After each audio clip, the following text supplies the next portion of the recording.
great day. Ask any longtime Torrance resident the best place to get farm fresh produce and flowers. They'll tell you to get in line at the roadside stand at Tom T. Ishibashi Farm on Crenshaw Boulevard.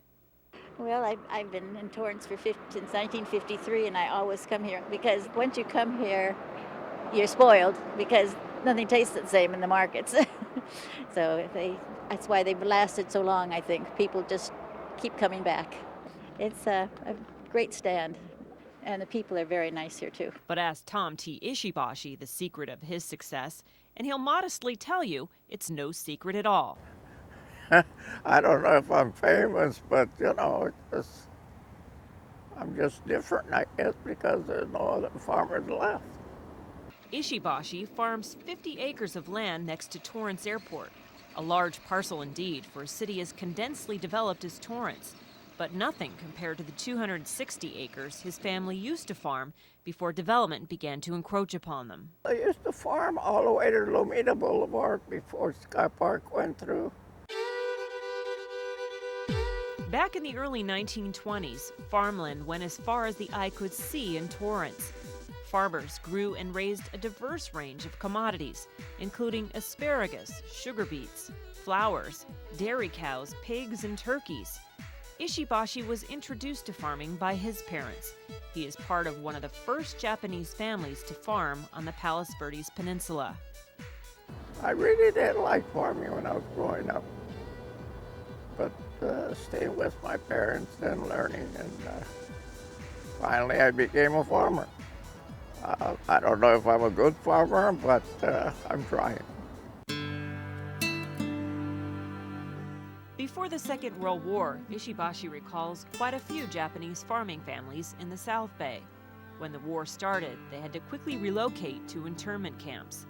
The Ishibashis went to Poston, Arizona, and then to Utah to work on a farm. It was an event at the age of 12 he was too young to fully understand. When you're a kid, you don't think about till here's a bunch of kids, and we had a good time probably, and the parents really were having a rough time. It was tough for them, because now that I'm older and I hear the older people talk about parents, and they did have a rough time. After the war, the Ishibashis returned to farming in Palos Verdes. In the late 1940s, his cousin obtained a lease to farmland in Torrance next to the airport. Tom joined him in the 1960s, eventually bought out his land, and has been here ever since. We have all our customers, that we became friends with, not just people that came to buy, but we got to know their name and the family.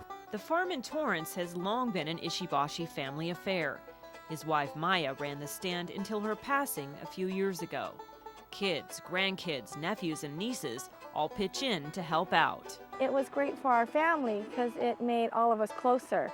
Because if we didn't have the farm and my aunt and uncle, my cousins and I wouldn't have spent so much time together. So it was a great way to grow up. While other farms in Torrance were gradually replaced by development in the 50s and 60s, Ishibashi's location has kept him in business.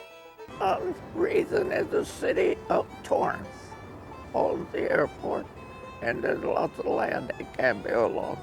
So I'm very fortunate that I'm still here.